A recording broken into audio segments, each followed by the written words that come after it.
कितनी जरूरी होती है। एक होता है ना, हम लोग हमेशा सब चीजों के पीछे भाग रहे हैं और सब कुछ जरूरी है हमारी लाइफ में, लेकिन हमारी हेल्थ कहीं ना कहीं सबसे पीछे रह जाती है। तो मेरे साथ भी वही हुआ।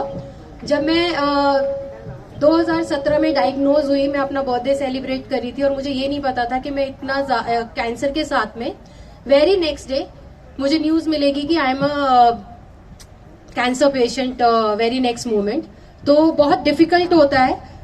एंड मेरे लिए डिफिकल्ट थोड़ा सा इसलिए भी था क्योंकि मैं ये न्यूज अपने घर में किसी के साथ शेयर नहीं कर सकती थी, किसी के भी साथ शेयर नहीं कर सकती थी। और मैंने सारे जितने भी मेरे पेट स्कैन हो गए और जो भी टेस्ट रिक्वायर होते हैं वो मैं अकेले करती थी, क्योंकि मेरे घर में मेरे छोटे भाई की शादी चल रही थी। और मैं मॉर्निंग में अपने स्कैन्स कराने के लिए जाती और शाम को तैयार होके फुल मेकअप में, फुल कपड़े अच्छे वाले पहन के, जैसे कि हम लोग करते हैं शादियों में, डांस कर रही होती, संगीत में पार्टिसिपेट कर रही होती और जो भी रिचुअल्स होते थे मैं वो सब करती थी। और वेरी नेक्स्ट डे जिस दिन भाई की शादी हुई उसके बाद मैंने घर में पहली अपनी सर्जरी कराई। पहली सर्जरी कराने के बाद में जब मैं वापस गई तो मेरे यहाँ पे पूरा ड्रेसिंग थी एंड मुझे कीमोपॉट इंस्टॉल हुआ था उस दिन। और आफ्टर समर कुछ घंटों के लिए मुझे सर्जरी के बाद अंडर ऑब्जर्वेशन रखा गया। उसके बाद मैं ड्राइव करके वापस घर गई और तब घर वालों ने पूछा कि ये क्या है।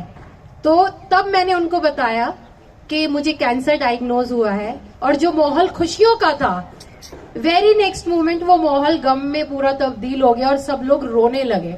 तो मेरा उनको सिर्फ एक ही ये चीज थी। मैंने अपनी मम्मी को बोला, मैंने कहा मम्मी आप लोगों ने तो मुझे मरने से पहले ही डिसाइड कर लिया है कि ये तो मरने वाली है। अगर आपको यही करना है तो मैं यहाँ से कहीं और दूर चली जाती हूँ और मैं वहां से अपना ट्रीटमेंट करा लूंगी, बट मुझे ये इस तरीके का माहौल अपने पास नहीं चाहिए। उस दिन के बाद आप सब हंसेंगे शायद, मेरे घर वाले ही भूल गए कि मुझे कैंसर हुआ है। तो मैं खुद ड्रेसअप होके अपना बेस्ट मेकअप पहन के, बेस्ट कपड़े पहन के मैं हॉस्पिटल जाती, अपना ट्रीटमेंट कराती। और इसी तरीके से उसी बीच मील्स ऑफ हैप्पीनेस की शुरुआत हुई। मील्स ऑफ हैप्पीनेस ने मुझे बहुत स्ट्रेंथ दी और मील्स ऑफ हैप्पीनेस में आज हमने 80 लाख मील्स हम लोगों ने डिस्ट्रीब्यूट करे हैं बिना किसी सपोर्ट के। Can we have a huge round of applause on that? 80 lakh meals हम लोगों ने पैन इंडिया डिस्ट्रीब्यूट करे हैं। कोविड के अंदर हमारी team including me, we were meeting 15,000 people every day. And लोग कहते थे लड़की यार पागल हो गई है, ये क्या कर रही है, मतलब इतना क्या सुपर हीरो बनना कि कैंसर से भी निकले हो, आपका इम्यून भी डाउन है और आप अब कोविड में भी हीरो बनने की कोशिश कर रहे हो। लेकिन मुझे ऐसा लगता है जहां पे नीड होती है इंसान की, जब कोई भी इंसान किसी परेशानी में, और वो सिचुएशन ऐसी थी कि आप सबको पता होगा कि जिसके साथ जो खड़ा है वही कम लगता था। लोग बहुत डरते थे, कोई घर के पास आके बैठ रहा है तो उसको अगर कोल्ड हो रहा है तो उसको भगा देते थे। तो हम लोग वहां पे भी थे। एंड यूल बी सरप्राइज कि हमारी टीम में से किसी भी एक इंसान को कोविड के सिम्टम्स तक नहीं आए, एक भी इंसान को। और हमने 22 लाख लोगों को वहां पे उस टाइम पे सर्व किया।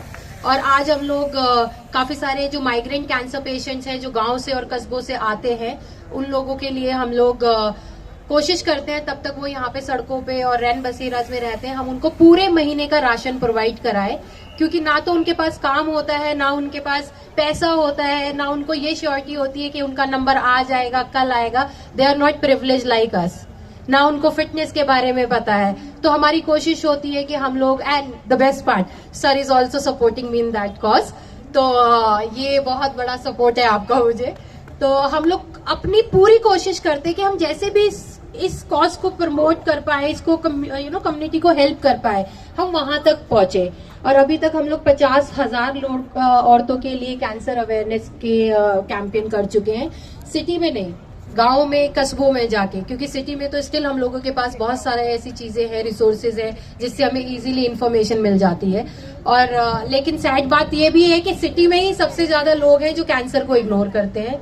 सिटी में ही सबसे ज्यादा लोग हैं जो सारी चीजों के पीछे भागते हैं लेकिन अपनी हेल्थ को सबसे पीछे रखते हैं। लेकिन जितना आप अचीवमेंट्स के पीछे भाग रहे हैं, उतना ही अगर आप लोग अपनी हेल्थ को भी प्रायोरिटी दें, सिर्फ 10%, आप उस चीज में महसूस करेंगे कि आप क्या नहीं अचीव कर सकते। क्योंकि मेरे हिसाब से मेरा सबसे बड़ा ब्रांड मेरा सबसे बड़ा भगवान मेरी खुद की ये बॉडी है, क्योंकि कहीं से भी कुछ भी होएगा ना, मैं कुछ करने लायक नहीं रहूंगी। तो फर्स्ट आप अपने आप को प्रायोरिटी दें, अपनी हेल्थ को प्रायोरिटी दें, और बस बाकी तो भागते रहे और साइकिल चलाते रहे।